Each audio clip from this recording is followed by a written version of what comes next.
Hello, everybody. Welcome to T.O.'s Roadhouse. My friend Jordan Davis is in the house, man. Dude, thank you for having me. I'm glad I could finally. I feel like I've been trying to make this work for a while and just got busy, but I'm happy to be here, man. And congratulations on all the success, man. Thank This you. has been a great couple of years for you. You've had some really big records. It's been fun. It's been fun. Yeah, the last, going back to Buy Dirt, and next thing you know, two of the biggest ones I put out, and but even outside of that, the Tucson Too Late, it's feel like it's been different and kind of exploring some new sounds and just different avenues of writing. So it's been fun. What's a recording process like for you? I mean, it's everybody's kind of got their own quirks and things. I mean, how do you approach it? Yeah. I feel like we never stop writing. So you're kind of always either on the road or in town. So I don't feel like I've really taken a break from writing since 2012 when I moved here. And I've always wanted to do a record like, you go somewhere or you rent a studio and you have a week and a half and you have this batch of songs and go in there and truly make an album. But for me, I mean, even going back to my first record, it's been kind of cutting as we get the songs. So so you pretty much just done it, kind of piecemealed it in. Yeah. I mean, a couple of songs here, a couple of songs there as you go along. Do you go in and basically the recording process, are you cutting demos and then adding to them with your production? How are you going about that? Yeah, I think I'd say probably 90% of the songs I've released have been demoed out, bring the demos in. One of the best things is Paul DiGiovanni, my producer, he's usually the one's doing my demos. So yeah.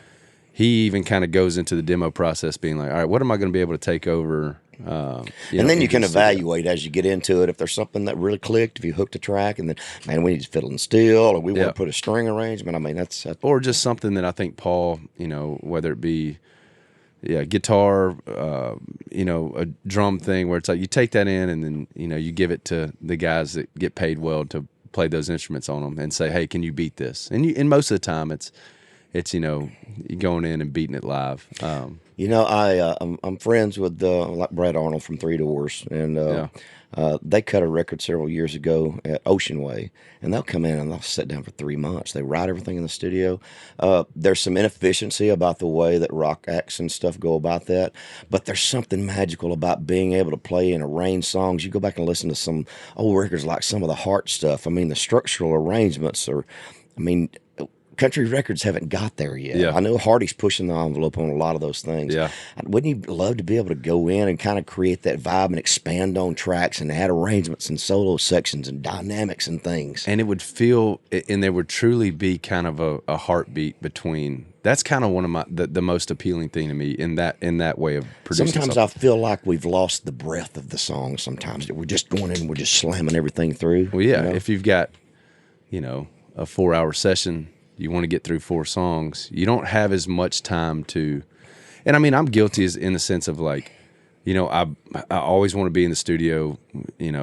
I've never been able to be like away from, like, be on the road and know that my producer's back in Nashville cutting a song. Like, I just can't do that. So I know that my time on the road is cutting into me doing that. But truly one of my goals is going and doing what you said, taking a month, going somewhere, writing songs Monday through Thursday, and then on Friday is the studio day. And it's like, all right, what have we written this week? Away from everything else, whether you bring writers down and you truly, in the moment, in the spot, you cut the song where you wrote the song and see if you can kind of capture that, what was special about it. And I think that's, the records that we probably both grew up loving, I feel were more done like that as opposed to writing on a Tuesday, getting a great song, demoing it, and then cutting it 4 months later for a record that comes out in next 2 year. years. Yeah. Like, it's a weird process. I get torn sometimes too. There's we have access to some of the most amazing studio musicians in the entire world, background vocalists and everything else. I've used my road band on a couple of specialty projects, Christmas record, a gospel record, and some things that I did. Yeah. But it's difficult. I mean, you go in, they're so efficient. And I've told this story a couple of times. There's an interview with Mike Beato. You know, you familiar with him on YouTube? He's just a guitar player, studio guy. Yeah. Anyway, you had Tom Bukovac on, and Book was talking about how difficult it is. One of the biggest qualities that if you're going to be a session player in Nashville, he talked about going in and you know, you get the track cut and you go back and you play your guitar solo and you think that you just absolutely smoked it. And the producer's like, just not feeling the direction. Can you change the sound? Can you give me something more in this vein? You got to completely spin your head around. Yeah. And leave everything that you just did in the dirt and come back with as much passion and as much focus as what you just delivered and create something in a completely different direction. That's a total different skill set, man. That to me is like it's like when somebody said, it's like, you know, you take any kind of, I don't know, any amazing solo or, you know, something that any player could play that. And I think the special thing is knowing that the first guy not only played it, but he came up with it. Like that's why I'm just so fascinated by some of the studio guys here in town. Oh my gosh. It's it's crazy for them to hear a song for a day. Or, you know, maybe. Oh, I've seen them come in just like you have and do an acoustic demo down a work tape, them chart it out and go do 2 run-throughs and be done. And it's perfect. It's like, whoa. It's crazy. And tones and just delays and little small effects and everything that they do. But the mind game of that, like you were saying, has to be, I mean, just so mentally taxing. I know for me, and I don't even play, like, I've maybe played on, like, acoustic guitar on, like, 3 of my songs. You don't want me playing on a record. No, like, I don't want to play on a record. I know that. I'm a live guitar player. That's Amen, it, brother. And I just like think of like how mentally drained I am leaving a studio when I'm just sitting there listening, and then I get home and I'm like, golly, I'm whooped. And then I think about near Derek Wells, who I'm like, wait, those guys played guitar for 7 hours today on my music that they've heard the song 2 times, and you know, and it's amazing. Like, but with overdubs and everything else, isn't Nearzy not one of the most amazing drummers in this town? I've used him on some projects too, and it's a traditional drummer has a hard time copying that guy. Yeah, I mean, you got to build loops in with him. Oh yeah, I mean, because he will play stuff without a loop or without anything, and it's like there's 3 people freaking playing that kit and running Pro Tools and come in there and tell you what you need to do with the vocal at the same time. Oh yeah, he's a smart guy. The one guy that whenever I tell I go to my drummer Kyle and I'm like, yeah, man, we're about to get masters back.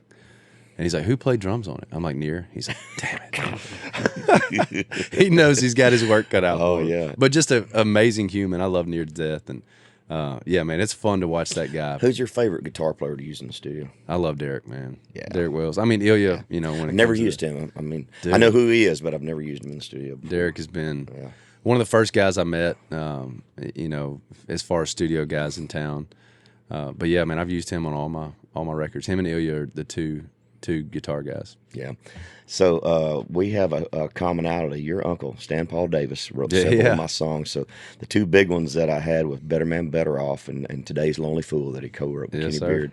So I remember being in the studio when you probably never worked with Brent Rowan, but in the 90s, Brent was like the man. It's like Brent Mason was just coming on. Brent Rowan, I used him on the first several records. Yeah. I would watch Brent come in. When we cut Better Man, Better Off, Brent would come in, man, and he would get there an hour before anybody else even got there, and he'd set up, he'd pull a chair out in the middle of the studio, turn the lights off, and turn his freaking metronome off, and just sit there in the dark and freaking run scales for a good 30 minutes. Every single time I ever worked with him. I mean, that is skill set and dedication.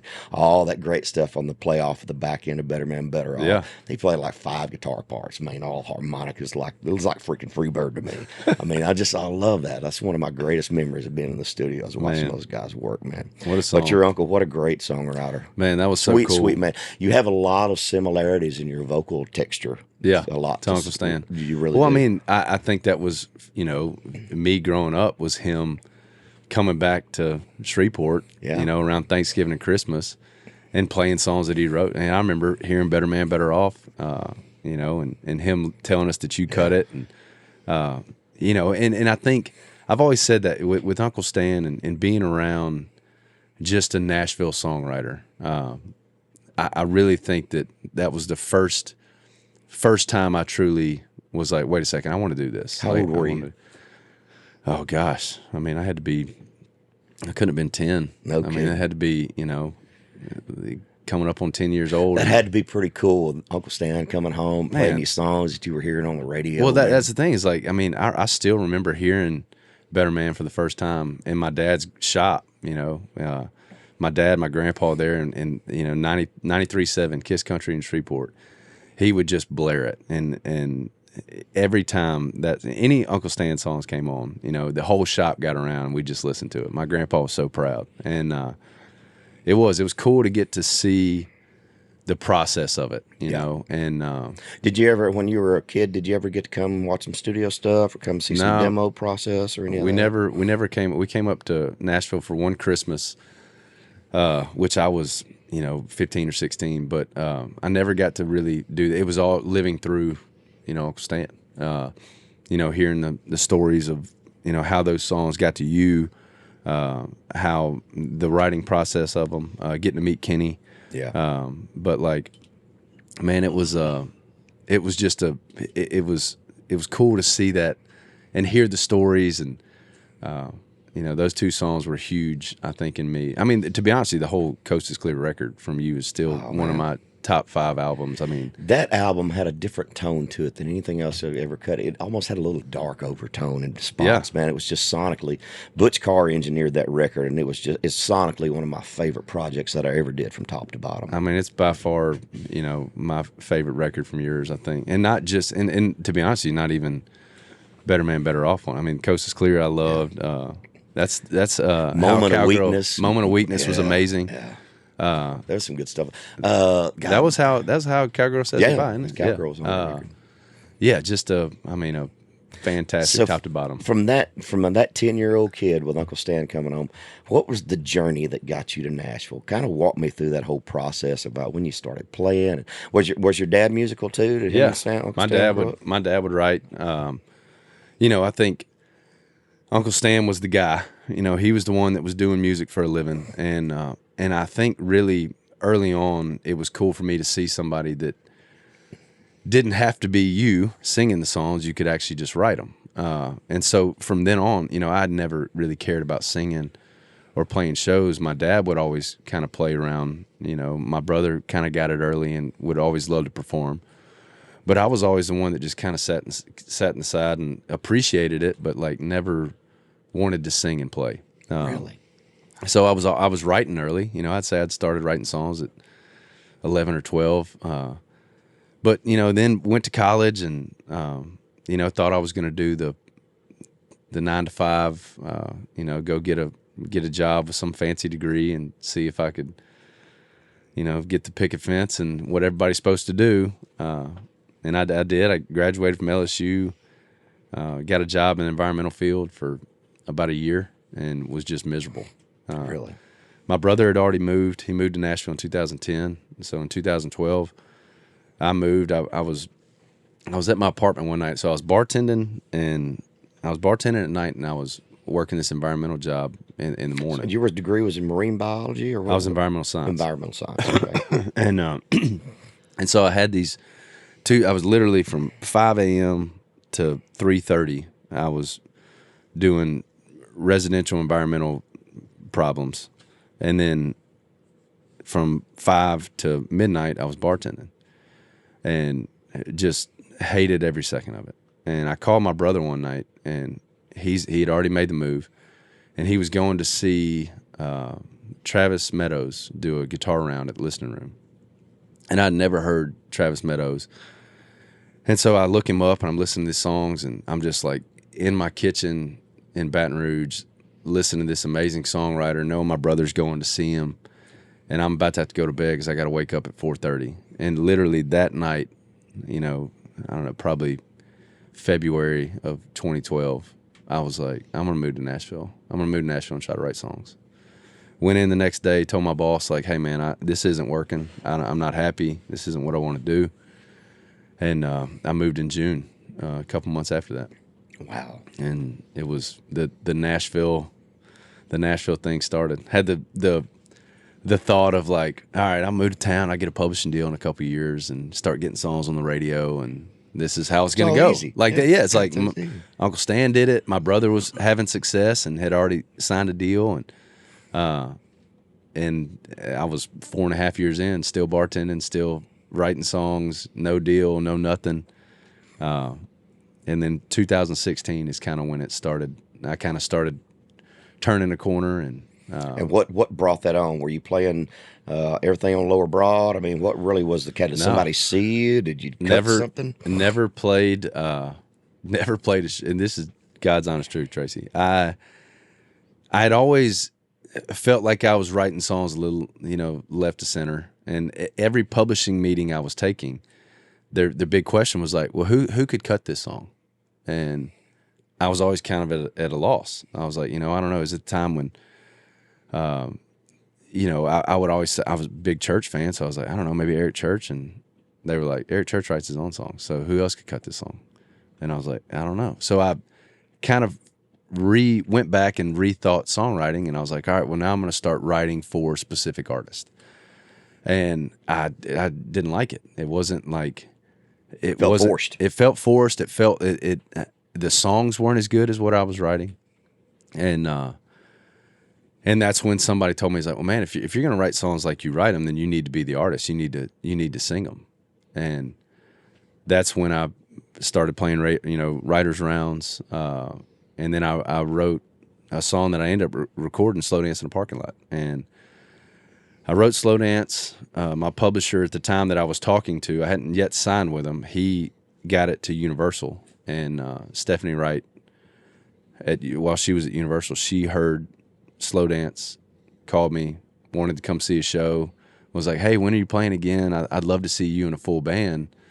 And I was like, let me know. I'll let you know when my next show is. And I truly hung the phone up and started looking for a band and trying to figure out how to play a live show. Wow. So that was when, I kind of fell backwards into the artist thing. So let's talk. That leads me to another question I've never really asked before. If there's several different paths to get people there. A lot of people doing the TikTok thing. A lot of us older guys, we came up in the bars. We came up learning to work 4 and 5 hour crappy bars and stuff all over the place. Yeah.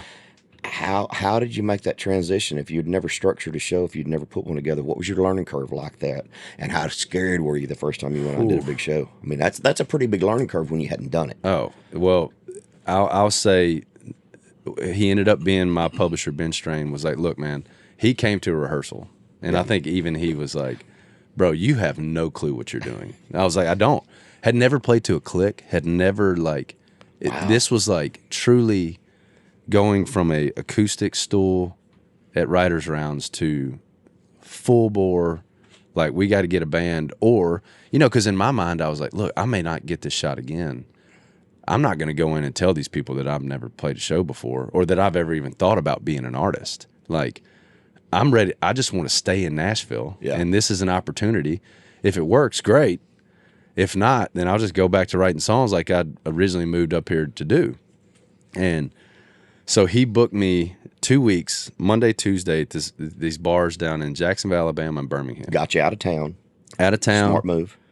Went down there. The first show I ever played, there was a door guy, the sound guy, a bartender, and one person at the bar playing the the game where you have to find stuff in the pictures. Oh yeah. They had like one of those at the bar. He could care less about what we were doing, but there was nobody there. So the first show I ever played, there was truly one person there that could care less. And then the next night we played Jacksonville, this little bar in Jacksonville, Alabama, and maybe 10 or 15 people. So it was still nervous as all get out, but like there was no pressure. And then I went back the next week and it was a little bit easier. And then we kind of slowly started doing a few more like little bar gigs in Georgia. And I eventually got to a spot where I was like, all right, I think I can do 25 minutes. I think I could go get like a first of 3 spot on a tour. And that's what eventually ended up happening. I ended up going out with Chase Rice. And, but yeah, it was a crash course of figuring out how to do it. From there, how long did it take you to get real comfortable with a full 90? Oh, Really and truly, I can see it. Yeah. It gives me a knot in my stomach. I still feel like, well, I was passing on long. I would get an offer to go do like a 45-minute, hour-long set. How long's your set now? I mean, now we're doing, 90 plus. It gets easier. Yeah. But like those early years, man, it was brutal. And even still, like I played, I did that for probably 4 or 5 months, just trying to get out of town, play these little bitty spots. And then I came back and I did a showcase. I did it in Louisiana and Ruston. And so I had some labels come out to that. And even then, and this is 5 or 6 months after me, and in my mind, I'm thinking like, oh, I got this. Like, I feel like they're not going to know that I just started playing, full band stuff 6 months ago. The first response back from all the labels that came to see me at my showcase was like, you're very green. Like, you're very new at this. And that just like shattered me. But you got to get thick skin in this business. Oh, man. God. And, so, and then after that, ended up signing with Universal after that. And I think the best thing for me was for a year, we didn't release music. It took an entire year of going out and learning how to play a show and learning how to, because the singing is one thing. Like, it's easy when the song starts. From the song starting to the song ending, that's the easiest part of the show. Oh, yeah. Like it's transitions and structuring a set list and building production around it and all the learning how to engage the crowd. Yeah, when they're not there. Yeah. Or knowing how to take a left turn when it's like, hey, man, I played 3 originals in a song, or 3 originals in a row, and they could care less. Like, I need to play If the World Had a Front Porch, which was one of our go-tos. I was like, man, this is like, hey, we got to go to something that I know they know, and we're at least going to get them back for 3.5 minutes. When you artist-wise, who did you see live when you were in high school? Who were some of the guys? And I want to get to that point because I want to find out how you produce, how you look at your production and stuff. So what were some of those live shows that were early on that kind of influenced you? Man, one of my first shows I ever went to was Don Williams. My dad. Don was different. Don was like sit down, do nothing. Stool, acoustic guitar, stories. Yep. And I think for me that was more just kind of captivating, like seeing this guy, all these people. Again, first show I'd ever really been to, my dad drugged me to. Seeing that many people, and again, I was probably 8 or 9 years old, so that many people in a room just watching this one guy with a guitar was like. I was like, oh, wow, this is pretty cool. Saw John Anderson, saw you anytime you came anywhere near North Louisiana. And then that kind of got into, kind of got me through middle school. I guess in high school, I started going to seeing Randy Rogers' band. My freshman year at college was Eric Church. And then we would, travel to go see the Revivalists, this band out of New Orleans, kind of a funk. Like that was me and my buddies in college. We loved going and seeing those guys. So it really was like kind of all over the map. But early on were those singer-songwriters, the John Prine. I got to see him and Amos Lee in New Orleans, still to this day one of my favorite concerts of all time. So it was a blend of everything. I think it's the burnt CD.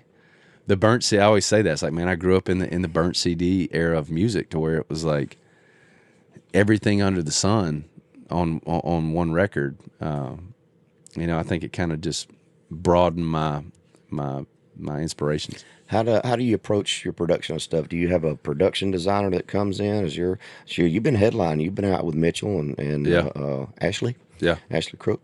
Are you carrying big screens? Give me the lowdown. Yeah. And who's putting things together for you? You kind of directing it, or you have people that are helping building all this stuff? We have a company we work with as far as like production stuff, and they've been great. We have a big screen. Mostly it's kind of just content. So you're not carrying like a full blown camera crew. No. Well, we have a couple. We do have a couple camera guys for some IMAG, on a couple of songs. but it's mostly just a screen. We have different content for each song, you know, whether we pull it from the music video or we just kind of got some B-roll footage to kind of play during, you know, whatever song. But I don't think it's like anything crazy. You know, we haven't got to like the pyro or the smoke stuff yet. But which I'm not against any of that stuff. It's just like, you know, it's weird. I think for me, you know, to have my set list is kind of all over the. You know, I got songs like "Singles You Up" and "Take It From Me" and "I Ain't Saying," and then I have songs like "Buy Dirt" and "Next Thing" and some songs that are kind of more singer-songwriter stuff. So that's always been a thing, you know, that the production side of it and the show design is not really something I'm great at. See, I've always believed that if you dedicate yourself to actually the music and putting the show structure together, if you get all that right, all the lights and the smoke and mirrors and all that stuff should just accent what you're doing 100%. musically. You shouldn't build the show around all that other stuff. 100%. That's my personal opinion. Well, no, I agree. I think that if you're relying on that, then there's a fatal flaw in there. Because the PA should be able to go down and you should be able to keep singing every song on that list. 100%. Yeah. And that's then been, you know, if that does happen, you should be able to get a stool with some acoustic guitars. Absolutely. And get out there and still be able to play the songs. And but yeah, I've definitely viewed it the same way you do, is like it's something to help and something to, you know, assist in making the moment bigger. But yeah, I'm always going to rely on the lyrics and presenting the song the best you can.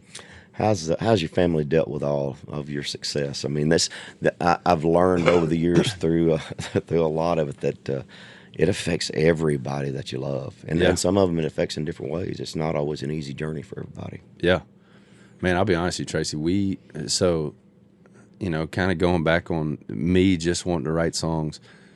You know, Jacob, my brother, he was the one that kind of started playing first. He was the guy that started playing the bars in Baton Rouge.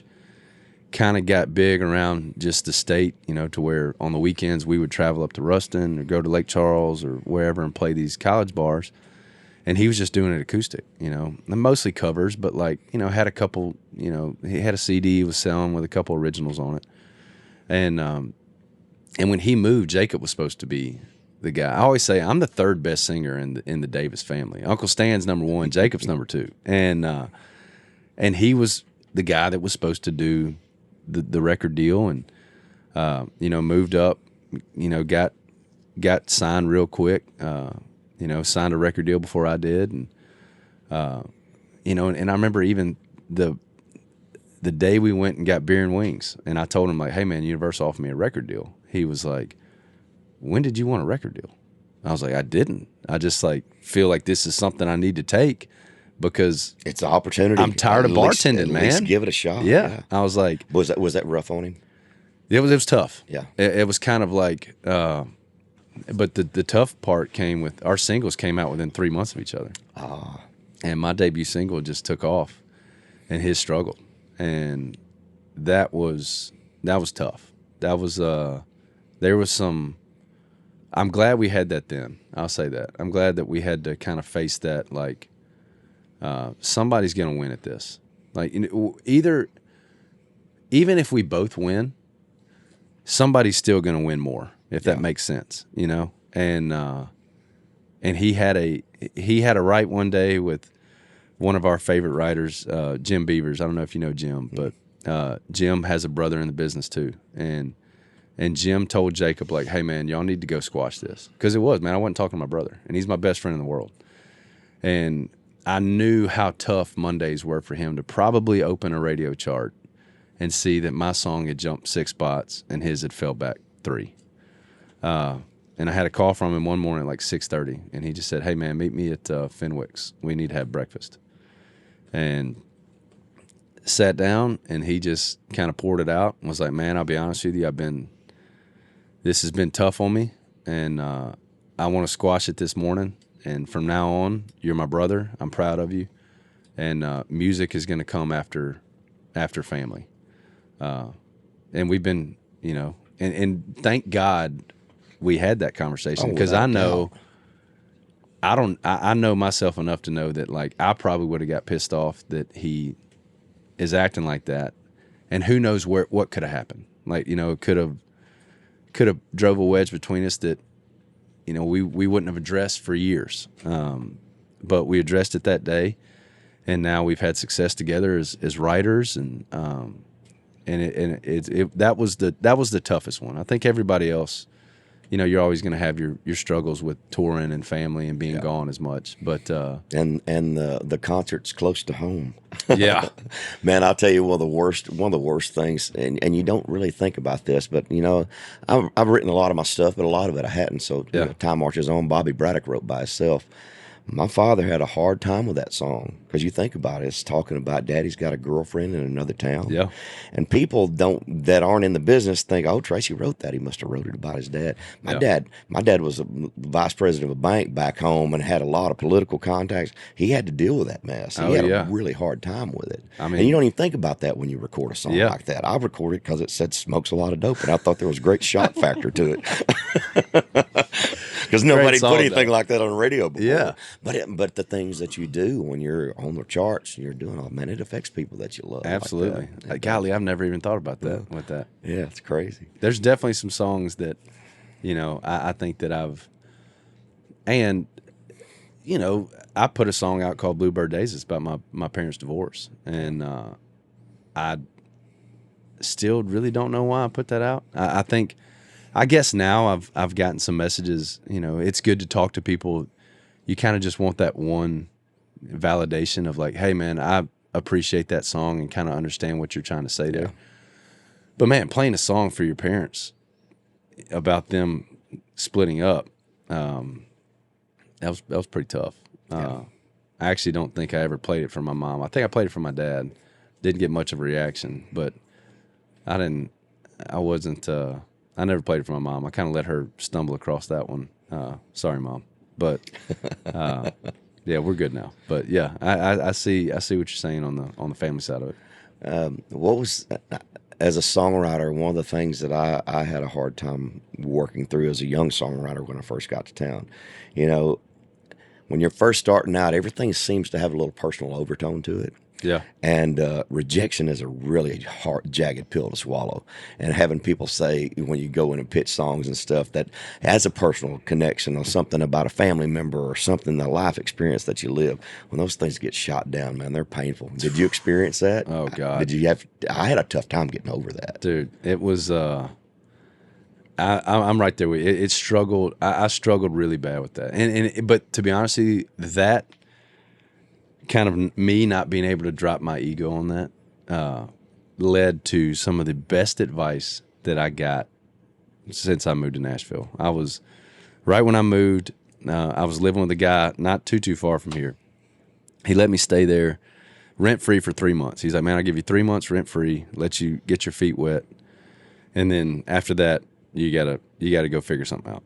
And he was working for ASCAP at the time, and so I would go in and write songs, and I would come back, and we'd sit around, and I'd play him whatever I wrote that day, and he would kind of A&R it. And I wrote this one song one day that I thought was just like, never written a better song in my life.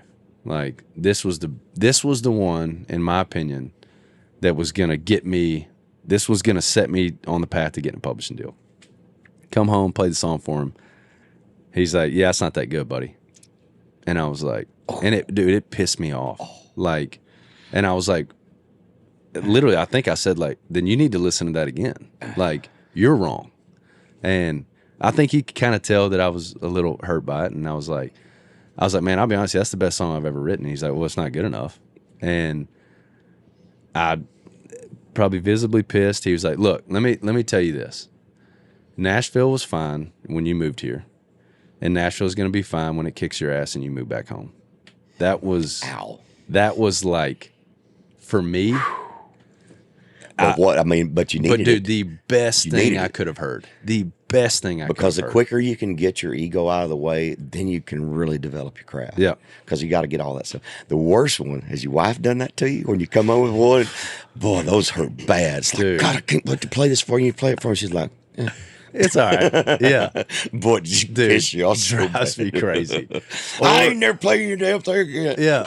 Or the song that you think is garbage and you play it and your kids are like, oh, play that one again. Yeah. And you're like, no, this is terrible. And I wrote it. But yeah, it's that was a, getting the rejection out of the way quick. And two, you go back and you listen to it now and you're like, oh, he was right. Yeah. Like, at the time I couldn't see that, but like after 3 or 4 years of writing, I could go back and listen to that song and be like, oh, it was okay. What makes a great song to you now? What makes that? Is it the visual imagery? What is it? I think for me, it's always been the picture that gets painted. And I think that just comes from, man, to be honest with you, growing up listening to guys like you and the epitome of that to me is in color. I mean, you can close your eyes, like it's perfect. I mean, and you can see it, you can smell it, you can see the texture of it all. It's just one of those songs that it's just so vivid in your mind. And as a songwriter, when we lock in on an idea, if I can close my eyes and I can visualize the story, I write better that day. Yep. Days that I have block, I can't see it. If I can't see it, I just kind of sit there trying to figure out where to go. And then I have those days. Yeah. I mean, I still have, I think I've gotten better now of like, instead of just sitting there beating my head against the wall, I'll at least be like, hey guys, I don't think it's happening today. Like, I mean, we could sit here and write a song because we've done it long enough that we'll eventually get through this. Just flog the horse. But like, or we could just kind of take a day and see if we can come up with something and we'll circle back next week. But, yeah, man.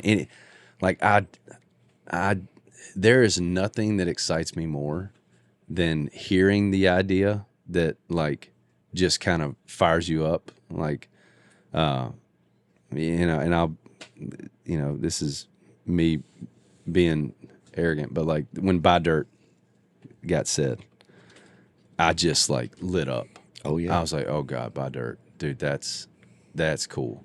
And then the fire, you kind of get the butterflies in your stomach of like, okay, we have a great idea. Now it's up to us not to screw this up. Yeah. Like we can't mess this up. But that still to this day, it's never going away. Like getting an idea that you can just see the entire song.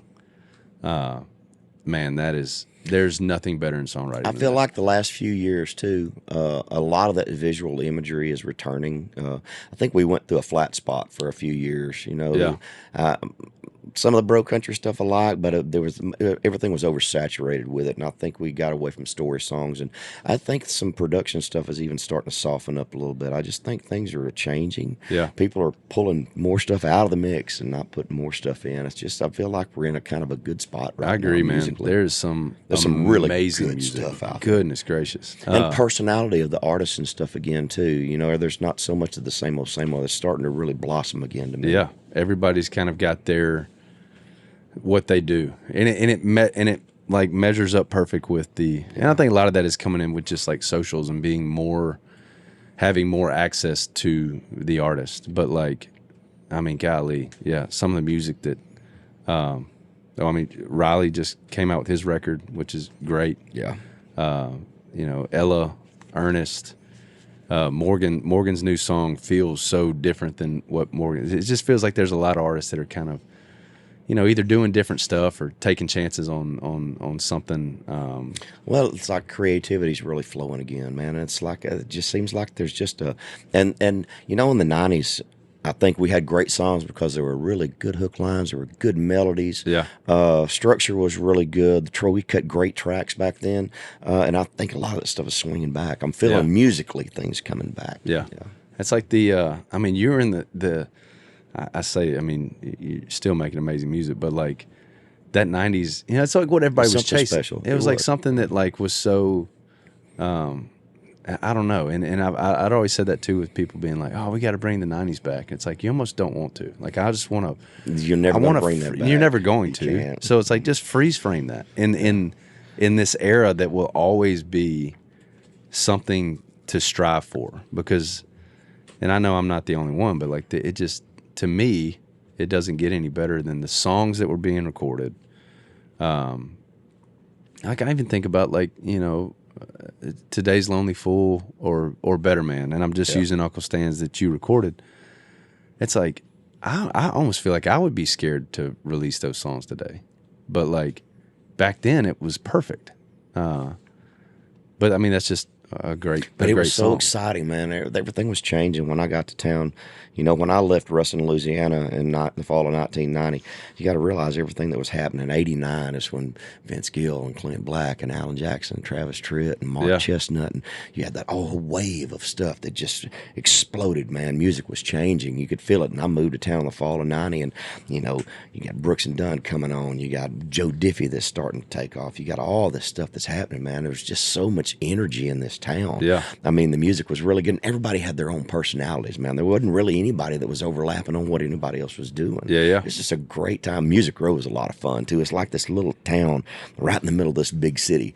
And we had our own thing going on. It was really cool back then. I bet, man. Yeah. Everybody's zipping up and down the alleys. You knew every publishing house, you knew where everybody was. You knew when Chestnut was over at the studio or when Kenny was cutting somewhere or when McGraw was somewhere. And we'd go bounce around and just pop into the studios with each other, man. It was just fun. That's what I've heard. It was just it was the golden era. It was like before social media and before all the phones and everything. You know, it was a different time. Man. But that was I mean, I will say that is the one thing as touring has picked up. You know, and even my Music Road that I knew from 2013 to say 2017, it was similar to that, but not as like you know we had like the rounds where you knew so and so was playing here on Wednesday, and you could always go there and meet up with everybody, or you know hit Tin Roof at 3:00, and you were going to see somebody in there that had been writing. Yeah, but no, man, those early days of Music Road, the stories I've heard have been pretty awesome. Do you go out and participate in the nightlife, or you pretty much go home? And how old are your kids now? 5, 3, and 1. So you got babies at home. Yeah. So my days of running the roads are few and far between. I understand. But man, it was fun before the kids. I think that was, you know, and it may have been, you know, that was the only way to kind of get around and know songwriters was to, you know, go out. Be out, man. You got to go out and Absolutely. see rounds, and if there's a writer that you liked, like, you know, go support them, and hopefully after the round you can go up and see if they want to, see if they want to get together a writer, just, you know, link up and have a beer and see if you can kind of, you know, get some knowledge from them of how they did it. And still to this day, man, are some of my, you know, I think Ryan Hurd was one of the first people I met in town at a writer's round. You know, he was playing songs. I went up to him after the show and told him, like, hey, man, I'm a huge fan of, you know, some of those songs. Would love to get to know you and write with you. And I think we wrote like 2 days later. That's awesome. And, you know, still a buddy to this day. And it was, you know, still have a lot of lasting friendships that we met that way. I used to be a pretty big prankster, and I had to get to the point that I stopped after I put 1,000 crickets on Tracy Bird's at the end of the bus at the end of a tour. I thought it was getting a little out of control. There was chickens along the way. That's there was grease fantastic prank, though. It was awful. Good he was night, so pissed at me, dude. So I understand that you got a little bit of humor. What's the vibe like on the road? And tell me, what is it, Pit Boss Dan? Or God, what is that you got going on, dude? That's the Danny, the pit boss. Yeah. Man, it's been we've done a couple of videos, you know, going out before the show, and you know, acting just like a fan. Yeah. And I just bash myself. I'm always like, dude, why don't y'all play? I saw one that was out, and it's like you're telling, he sucked. Yeah. He is. And they're like, what? Yeah. You telling people that have bought a ticket to That's come what I see tell. I'm always like, hey, awesome. man, y'all should leave after Tenpenny. Like when the second guy gets done, leave. I've seen this guy live before. He's terrible. That's too funny. But man, it's been. Have you been? How long does it take people to recognize you? So this last now that one, it's getting out there, I'm sure it's starting. They're picking up a little quicker. But this last one, I had this absurd blonde wig on, and I'm standing there like with a staff shirt on, checking bracelets. Which, by the way, they've already been checked twice, so it's like a third check. And some of them were like, "Why are y'all checking our bracelets so much?" I'm just like, "Hey, just doing my job here. All right, this is Dan doing his job." And there was one girl this last time that kind of recognized me. But other than that, most of them were like clueless, and it's been cool to. I feel like now every fan thinks that I may be doing it at that show, so they kind of have an eye out for it. But it's something to You got to kinda break eat the the time up, monotony up, man. Like, you do. it's just something else Have to y'all do. have y'all played any pranks on each other? I know you're out with Oh, Mitchell, yeah. and I love Mitchell, man. He's my Mitchell, partner. he do. And Ashley's been on the podcast too. I got to know her a little bit, but I mean that's a good lineup. Oh man, it's been a good. We actually kind of it wasn't just like an end of tour prank. We got Ashley a couple times with we had one of my guitar tech guys bring her a guitar. We found a guitar that looked exactly like Ashley's, and he ran it out to her, and then we put like a cable there that he tripped on, and I mean he could not have crushed this guitar anymore. I mean, just absolutely hits this cable and goes knee first into the back of the guitar and picks it up, and it's just hanging. And she is just like, "Oh my God, you just smashed!" Like That's awesome. That was the first one we did on Ashley. With Mitchell, he just came out with that Under Oath song, "Demon or Ghost," and so the last show, we went out and had a mosh pit dressed as Ghost, and just absolutely ruined the song, which I'm so sorry to Kingston in Canada, because we were running into Mitchell, running into his guitar player, hitting the bass player. Notes are just flubbing everywhere, and that was our prank with him. And then the last show, which was 2 nights ago. I didn't know this because I very seldomly show up to sound check. My entire crew was learning Party in the USA. So during a part of my show, they came out, took the place of my band, and my crew played Party in the USA with my front of house guys singing. All of them dressed like idiots. Now, granted, again, this is in Canada, so we're up there jamming Party in the USA. That I have no clue about, and then at the end of it, they ended with the old "Oh Canada" chant. But it actually went over really well. But I was pretty surprised by that. Well, that's pretty fun. You got to have fun out on the road, Yeah. man, just to break the monotony up. It gets pretty tiresome. We had talked about something earlier when we were going through about that transition when you just started performing live. What was the first time? So you met Derek when you came in, and Scott. What was when you got on stage the first time? How old were you? We've never talked about this. Let's see. They would be seventh. No. With a band? Sixth or seventh grade talent show. Not a complete band. It was me and another guitar player and a bass player and a singer.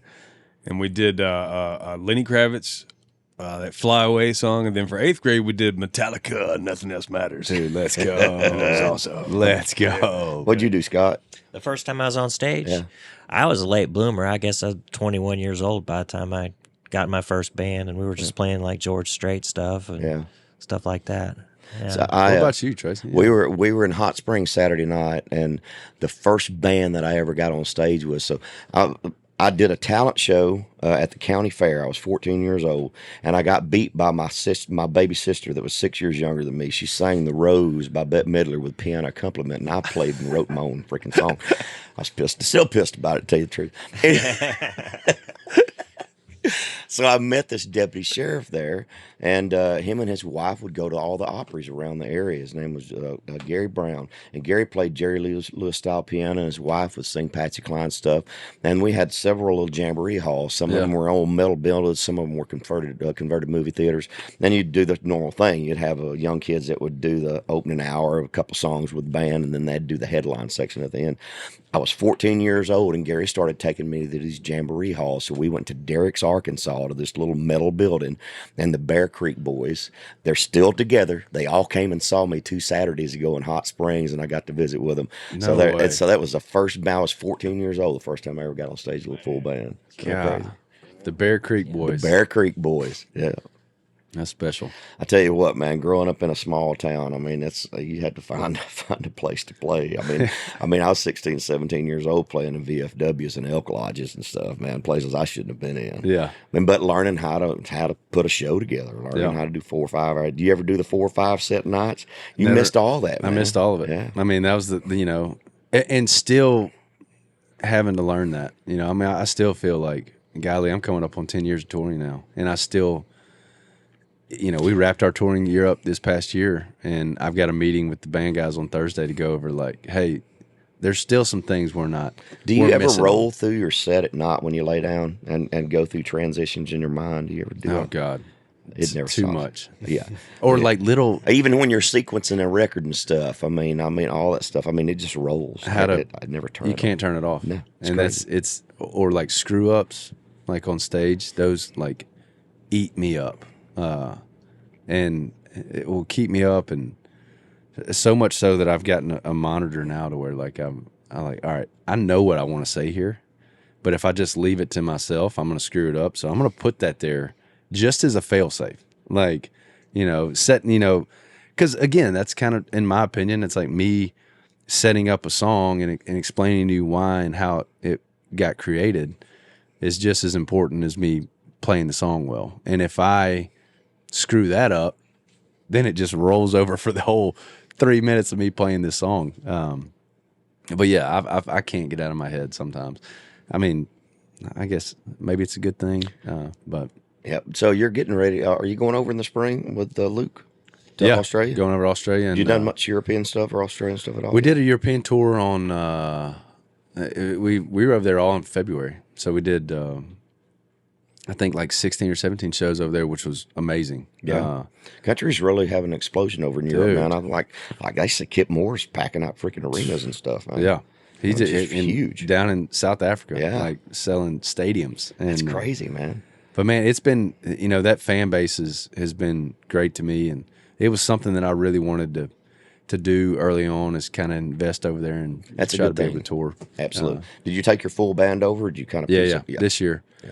The last couple of times we did a support tour or supported Old Dominion over there, I guess last year or 2 years ago, and we just took like a little trio. Yeah.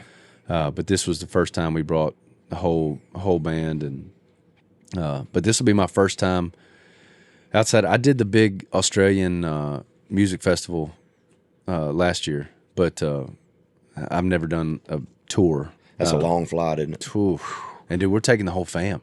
Oh, yeah. Because, we're over there for 25 days. And I know from this past year being in Europe, we were over there for 32 days and didn't have, my wife came over for a week, but I didn't see the kids. So I was like, I can't do this again. So we're doing doing 3 under 5 on a flight to Australia. So send some prayers up for me, brother. This one's going to be tough. Yeah. So what, as you travel around, what's your favorite city in the United States you've been to? Oh man, I know people think we get to go out and see a lot, but a lot of times when you get on the ground, you see the back of a venue, maybe a golf course or a gym, or maybe. Yeah, you just don't get out much. But man, Portland, Maine has been like, I think for me, like harbor towns. Bah Harbor. Yeah, like that has been. I'm a big seafood guy too, so like that's the stuff up there, man. That is like, and we always find ourselves getting up there in like the fall, so it's like the most ideal time to be up there. People don't realize that when you eat lobster, when you get them up there, they're not hard. No. You can break them open with your hand. Yes, like that's like a 1.5 pound lobster that you can literally just roll open. Dude, it's crazy. And I think what made me fall in love with it is we went to this little shack in this like little, fishing harbor. Go up to this shack. They had like lobster rolls, $6. So I was like, all right, I'm gonna go get a lobster roll. I pull up. I was like, hey, can I get a lobster roll? The lady's like, we don't have lobster right now. I was like, all right. So I'm like 20 feet away, and she goes, wait a second. Can you wait 15 minutes? And I was like, yeah, I can wait. And I look down the pier, and this guy's rolling in with like these 3 huge cages full of lobster. And I just wait 15 minutes, and she's like, all right, here's your lobster roll. I was like, I love this place. Yeah, that's fresh. This is amazing. Yeah, that's about as fresh as it can get, man. That's absolutely awesome. What's your favorite spot? I used to say that San Francisco is the most beautiful city in the United States. Yeah. And it's lost a little of its luster with all the politics and the things that are going on there. Fort Worth is hard to beat, baby. Oof, I love me some Fort Worth, the Stockyard, everything's right there. And I love Vegas for about 3 days, but that's about all I got. I got 2. You got 1 day on me. 2 days in Vegas for me is venue wise though, man. The Gorge in Washington State is absolutely phenomenal. And playing Red Rocks this year was pretty freaking awesome too. So we've got fingers crossed, we've got a Red Rocks date next year. Yeah, and that's I'm looking forward to that one. It's definitely one of the most unique, amazing venues in the country. I've heard it's a little more like you're playing like at the bottom of a. Oh yeah, you're look, down inside the rocks. I mean, it's kind of cut down in there. The stage is down here. Yeah, it's different. And you can go down to where the buses are parked, and it's warm. You get up on that stage, and that wind's cutting through that. It's cold. It's cold. Yeah, and we had a little drizzling rain, so it was cold. It felt like sleet coming at you. Yeah, and if you go down the bus, it's fine. Yeah. It's we're unfortunately we're supposed to. Well, actually, I could care less when it's going to be cold, but I'm excited for that date. Y'all got something good to ask? I see what they come up with. Man, I'm wondering what your first vehicle was. Oh, God. Hopefully it's something terrible like mine. Yeah. It was a 1969 Jeep Wagoneer with no brakes. 69.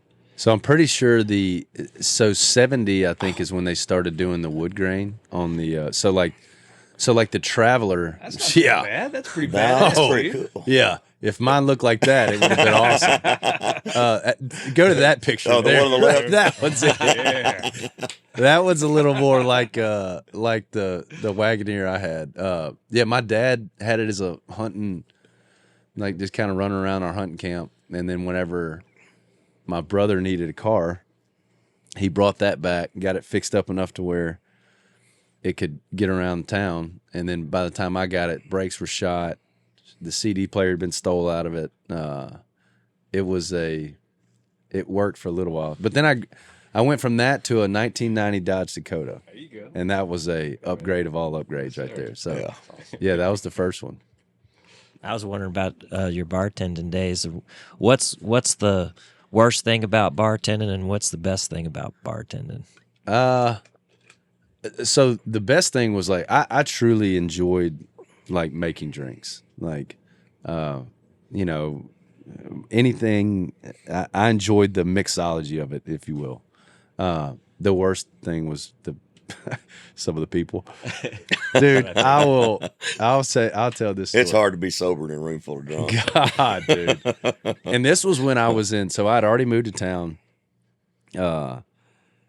I was working at a bar in Donaldson called Ellendale's. It's not there anymore. They shut down a couple years ago. And so we would always get a lot of people from the airports right down the road from the airport.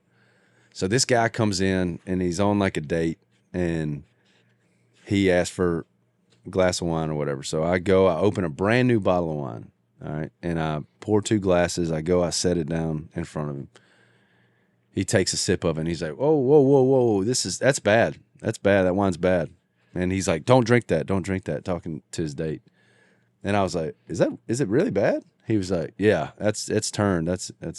So I take him back. And I'm like, damn, I just opened this bottle. Smell it. Smells fine. Poured 2 more glasses from the exact same bottle. Gave them to him. He was fine. Not a care in the world. Just trying to show off. That's what I was like, yeah. Dude. But I'm actually very glad it went that way, because if it would have been bad again, that would have been a problem. But yeah, that was some of the people I had to deal with were pretty tough. So one of my favorite things about Louisiana is drive-through daiquiris. Oh yeah, I think it's the greatest invention on the planet. It is. And back when we were kids, I mean, the drinking age was 18. Yeah. When I was living in Louisiana, it was 18. So that had changed by the time you was growing up. Yeah, we got bumped to 21. But isn't it amazing how you drive through a daiquiri spot and all they do is put a piece of tape? They just or just leave the top of the straw on it, and they call that closed container. That's a closed container. I freaking love it, dude. There have been man, those days, and they'll sneak up on you too. Oh boy, you get a couple of hurricanes. Whoo, especially if you get a floater on top, dude. We were talking don't eat the jelly worms that they soak in Everclear. Yeah. Don't ever do that. God. Don't ever do that. We were at Pat O's one night, had an off day, had a show in Florida. Next night we had a show in Oklahoma, and or 2 nights later had a show in Oklahoma. So we had an off night in New Orleans. Took my entire band down there.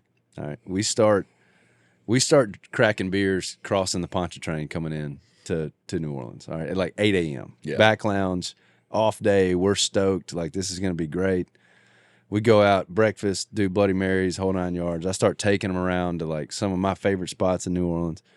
And then at like 5 o'clock, I'm like, all right, let's go to Pat O's and get a hurricane. And go in, and dude, it got so hazy after that. I went through some French doors. I was feeling it. He signed us all up for a ghost tour, like a walking ghost tour through Bourbon, and I'm waiting on the ghost tour to take off. There's like 30 people waiting around, and I go to lean against these French doors and just straight through them into this bar, knock over this high top table, cause a huge scene. I seriously, I vaguely remember finishing, and I'm also amazed that we were able to collect everybody and make a show happen the next night. But it was. Yeah, man. If you Hurricanes did it. But that's usually where you stop. You usually get on Bourbon and you go all the way down to Paddo's and you start there. Yeah. You were already there before you got there. Yes. That's usually, you want to start with a hurricane. You don't want to finish with a hurricane. Yeah, because that takes you to another place. Yeah. It was rough. What all is in a hurricane? Does anybody know? I mean, you were a bartender. What all they I'm put in? gonna say it's like 5 different liquors. Yeah, it's probably dark rum, light rum, vodka, tequila, probably. Yeah. No whiskey. No, I don't think there's whiskey in it. Yeah. No gin. And then probably like Cointreau, and then whatever the blue curacao. Blue curacao. However you say it. This says rum, lemon juice, 1 part dark rum, light rum, passion fruit syrup. But yeah, it's got to have some vodka in it, though. Yeah. Let's see. It says mainly rum. It's kind of like a what's the one that does? Is it Long Island iced tea that has like a bunch of different stuff? Yeah. But see, I think what gets you with the Hurricanes are like, it might just be light and dark rum, but that's 90% of it. Oh, yeah. And then they just like dash in the sweetener. So you can't mask it all. Yeah. Because you could drink, if you do it, I mean, those right there, I've never had a drink like a Hurricane that has just absolutely ruined me. Speaking of those drive-through daiquiri places, whatever, we was down there in Louisiana, and he said, "Junior, let's go get us a hurricane." I said, "What's a hurricane?" He said, "Come on, me son." So I'll show you something. Yeah, hot dang, man. Yeah, those things are serious. Yes, they are. So, it's painful to talk about. We've been giving the Alabama people a hard time, but LSU beat my Arkansas Razorbacks again. I know it's not looking good. I know. I think we're a little bit better this year. I see some promise, but that game was a lot closer. I knew I had this podcast coming up, so I was really hoping that. Don't get me wrong, Tracy. I was wanting LSU to pull it out, but I was hoping maybe a last-second field goal. But man, it's been cool to see. Well, that game is always going to be always. That's a huge rivalry. It is like, I mean, even I'm a big sports bettor. LSU was 8th, Arkansas unranked. I think the spread was 1.5. Yeah. So I mean, like, it's always Arkansas an amazing is going game. to be a spoiler through the year. I think they're going to upset a couple more games like they did with Tennessee. Yeah, I mean, it's the college football scene with a new 12 team playoff. I mean, that's going to be drastically changing everything. It's and wide Texas, open. Texas, man. I thought Texas, they got exposed. Yep, they really did, man. Georgia's going to be tough. Georgia's going to be real tough. That's a tough team. And I mean, even Alabama. Who knows? I mean. Maybe that they could turn it around and still, we face them in 2 weeks, but like, I just feel like the SEC's wide open. Oh, because really even is. as much as like LSU is, we're 6-1. How many no loss teams are there left? There's not very many. Yeah, there Oregon, can't be. Texas lost one. Who else is left? Penn State's still. They may be undefeated. I think they're undefeated. I feel like it's like Oregon, and then like the Navy, Army. Boise State, I think, still but those are like tail end of the top 25. But I think Oregon's probably the only unbeaten, top 5. I don't know. Which they have a good team too. I watched a little of it. I've gotten to where I enjoy the college football a lot more, and it's like the Wild West out there. The NIL stuff, they really need to kind of get some more regulations on it. It's just kind of wide open for everybody, and I think it's going to cause a lot of problems with these kids. I think it's going to affect a lot of these young athletes that are going to get on a bad path because they got too much money and access to too many things too young without any oversight on them. I agree, man.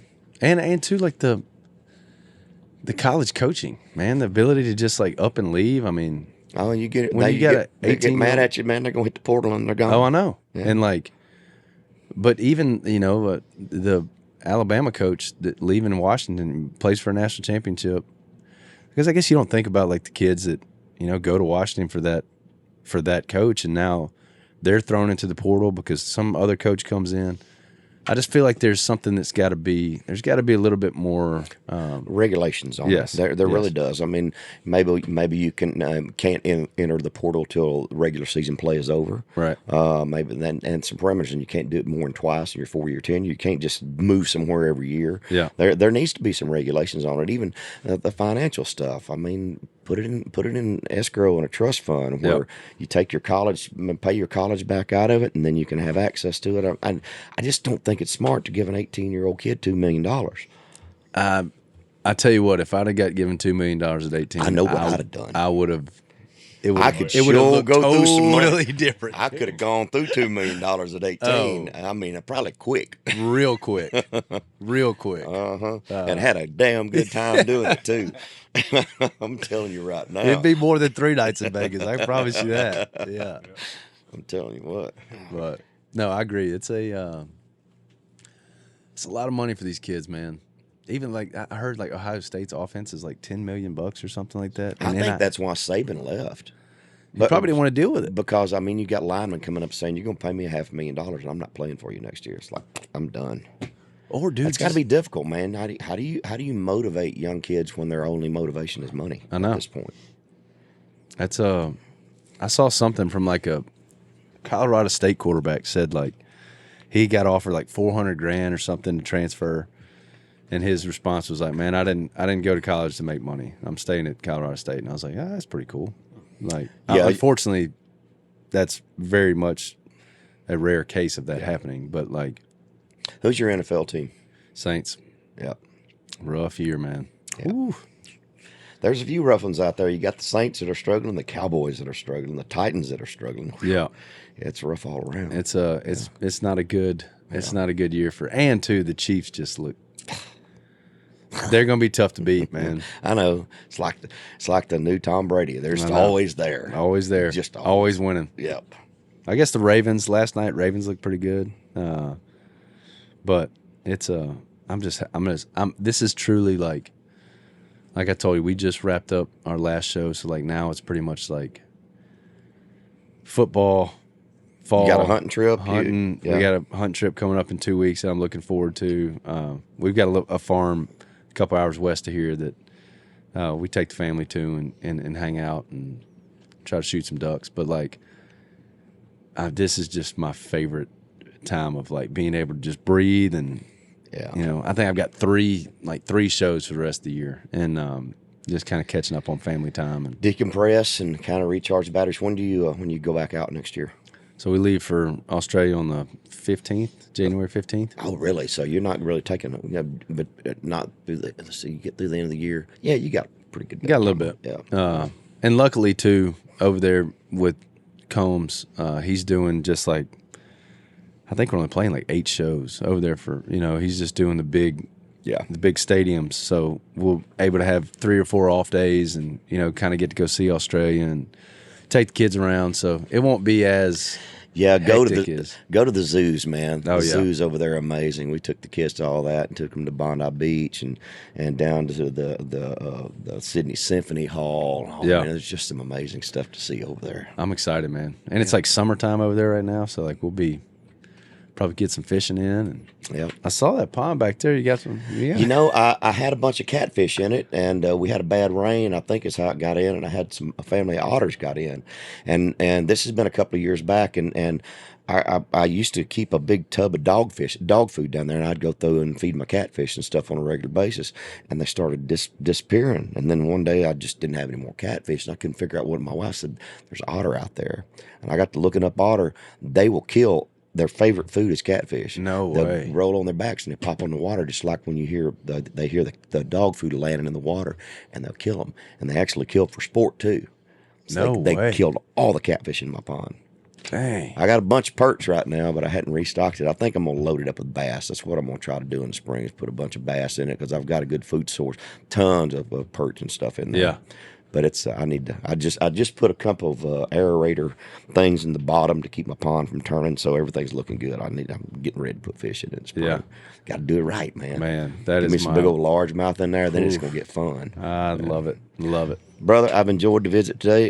Give me all your socials and stuff so people know where to find you. Jordan Davis Official, JordanDavisOfficial.com, and that's the TikTok, the Instagram, Twitter, the whole 9 yards, right there. Jordan Davis Official. Man, congratulations on all the success. I'm a fan, dude. Tracy, I'm proud for you and the journey that you've made, and proud to call you my friend, man, and to know your history. I can't thank you enough for letting me come and hang, and thank you so much for the inspiration you've been on me, man. Been listening to music for a long time and continue to. So I appreciate you sitting down and hanging with me. Absolutely, brother. Jordan Davis.